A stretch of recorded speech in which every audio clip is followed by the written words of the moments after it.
Lieutenant General Sanjay Kulkarni, retired, is joining us this morning. Sir, good morning to you. An absolutely shocking piece of news. This, of course, comes at a very crucial time, sir. Before, of course, there is a G20 meet in Jammu and Kashmir. The Pakistani Foreign Minister is expected to attend the SCO meeting in Goa as well. Clearly, the aim was to set a certain sort of narrative ahead of these very crucial events that are to take place. Very sad, absolutely. Something very shocking, bad incident which can be averted, should not have happened whatsoever, primarily because we know these kind of international events are going to be taking place, and the Poonch and that area of Mender is known for all these activities, and we are always alert. I don't know how it has happened, because invariably it's a very wooded area and the weather was extremely bad.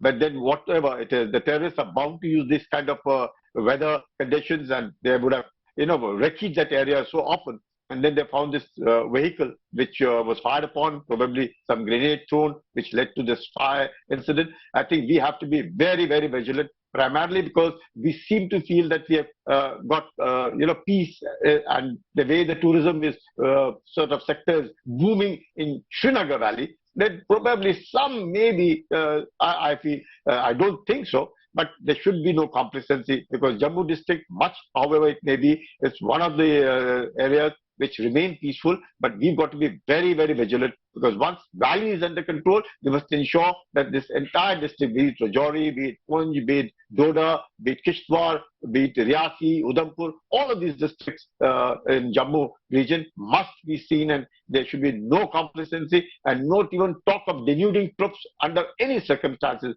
because these are difficult times, and we must ensure that we must not allow terrorists in any case moving, because these were all lone wolves, maybe one or two people moving around in the thickly forested belt, and therefore I think vigilance is the need of the hour.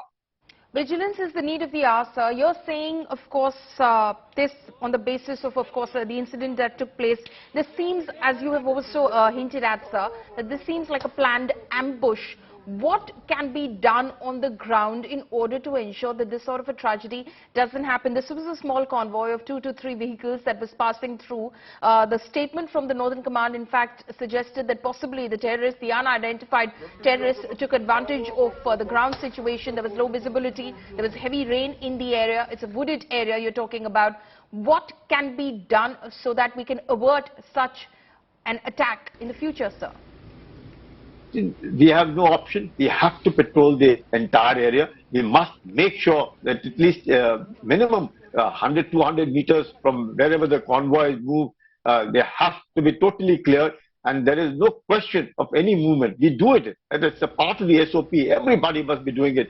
But as I don't know what to say, but it's absolutely very, very sad that an incident like this happens, because we have to patrol. We have drones, of course. Obviously, bad weather, the drones may or may not really work. We have the sniffer dogs with us. We have to ensure constant patrolling. We have to make sure that nothing whatsoever, nothing. We know that the areas of Poonch and Rajouri are closer to the LOC. If not for the ceasefire violations, these kind of things would be, used by, like Jaish-e-Mohammed has accepted that they've done that, and what they call it as some pacifist front, or new names crop up every now and then, obviously supported by Pakistan. But whatever it be, we have to be vigilant, irrespective of who does what.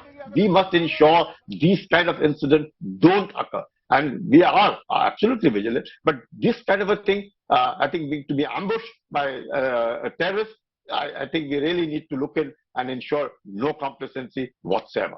So this attack also comes amid discussions between the military leadership and the government on a proposal to withdraw Rashtriya Rifles troops, in fact, from the Valley hinterland, and let the CRPF fill in the gap. With much of the RR, in fact, moving towards eastern Ladakh, there's already been a partial thinning of troops in the sector. Do you think that, how do you see those discussions now in the view of what has happened, sir? See, what happens, these kind of discussions do take place, doesn't matter. Irrespective of what happens, these redeployments are the need of the hour, as whatever happens at that point of time. The commanders on the spot really know it. But that's where sometimes, the feeling of complacency sets in, that yes, Probably it's peaceful. Nothing has happened for a long, long time. Maybe we redeploy. But these are those moments when the terrorists take full advantage of it. And it's very difficult to identify a terrorist because that entire area of Poonch district has a mixed population. And it has a population which is known for, even from the times of after the Second World War, when about 60,000 soldiers, when they came back and they were not able to get any employment after that, after the Second World War, they were there with the weapons in Poonch.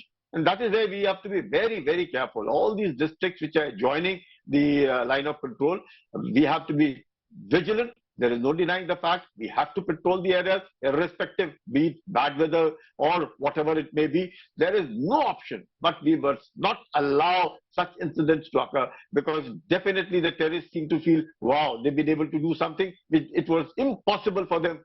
And I'm sure it will be impossible hereinafter to do an incident like this in either Poonch, Rajouri, or anywhere for that matter. The army will be vigilant, and I'm very positive these incidents will not occur again. Sir, thank you so much for speaking to India Today. So that is, of course, Lieutenant General Sanjay Kulkarni, retired, who's giving us a perspective on what can be done on the ground in order to ensure such a tragedy can be averted, especially at a sensitive time like this when international events are also on the anvil.